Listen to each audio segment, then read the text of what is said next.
Olha, o governador eleito, Carlos Moisés da Silva, vai anunciar hoje a nova estrutura administrativa do Estado. Mas o comentarista de política do Grupo RIC já está aqui no estúdio para adiantar algumas informações para a gente. Bom dia, Altair. Bom dia. Algumas alterações importantes e devem ser bem diferentes em relação ao que do governo atual para a partir do próximo mandato, é isso? Exatamente.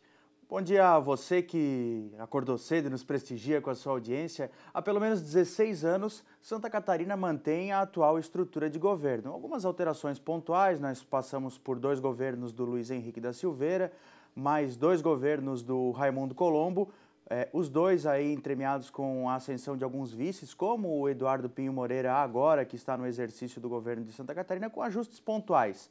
Mas a partir de 2019, nós teremos uma mudança, uma transformação na estrutura administrativa da forma como a gente conhece há pelo menos 2 décadas.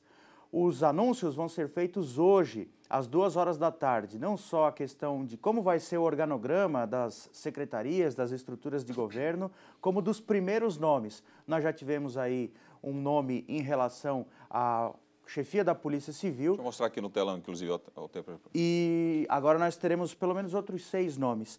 Vamos a eles, então. Quem acompanha aí o SC no ar vai saber com um pouquinho de antecedência, mais ou menos como é que vai ser essa estrutura. Teremos aquilo que está sendo chamado de supersecretarias. São 3 pastas. A Controladoria Geral do Estado, que vai mais ou menos nos moldes da Controladoria da União, uma estrutura para dar mais transparência para a apuração das questões internas do governo. E outras 2 pastas que já existem, a Casa Civil e a Procuradoria do Estado. São essas 3 supersecretarias, como estão sendo chamadas.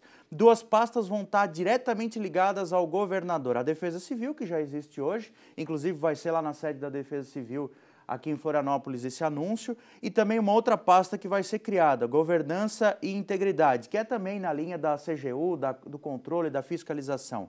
E as secretarias centrais, vamos ter 10 secretarias que serão mantidas. A administração prisional, que vai ser uma mudança aí do que temos hoje na Justiça e Cidadania. E aqui teve algumas alterações, basicamente. Exatamente. A agricultura e pesca continua, desenvolvimento econômico sustentável vai agregar a pasta do turismo, a Secretaria de Turismo, Cultura e Esporte vai ser extinta e vai ser pulverizada, o turismo vai aqui para o desenvolvimento econômico, desenvolvimento social vai englobar também o esporte e a cultura, além das pastas mais tradicionais, a educação, a fazenda, a saúde e a segurança pública. Havia uma especulação que a segurança pública fosse desidratada, digamos assim, perdesse um pouco da importância. Não, ela vai manter, sim, o seu status com o comando das polícias também com muita força, Polícia Civil, Militar, Bombeiros e o IGP. Uma outra estrutura interessante que vai ser criada é o que está sendo chamado de Central de Serviços. Ela vai agregar lá no centro administrativo as atividades meio, que são aquelas funções como recursos humanos, contabilidade, a administração direta das secretarias que eram redundantes em todas as pastas. Cada secretaria, por exemplo, a maioria delas tinha um departamento de recursos humanos. Então isso vai ser centralizado. Muita expectativa também em relação a nomes. Nós temos aí uma perspectiva do Paulo Eli continuar na Secretaria da Fazenda. O Flávio Graffi, que é coronel da reserva do Corpo de Bombeiros entre a Casa Civil e a Comunicação. Da mesma forma, Elton de Souza Zeferino, que pode ser o secretário adjunto da Saúde.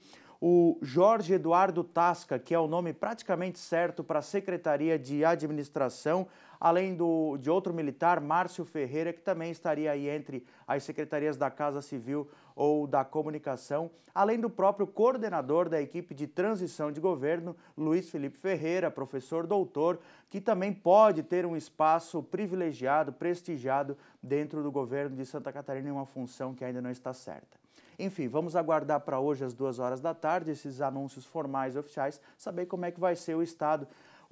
O fato é o seguinte, o Moisés está cumprindo aquilo que prometeu de enxugar um pouco o tamanho da máquina pública, né, Rogério? Diminuindo as secretarias, houve esse enxugamento também da máquina pública, né? E uma outra questão importante é primar pela transparência, pelo menos 2 pastas com um foco muito específico em transparência, em combate à corrupção, em controle de gastos públicos.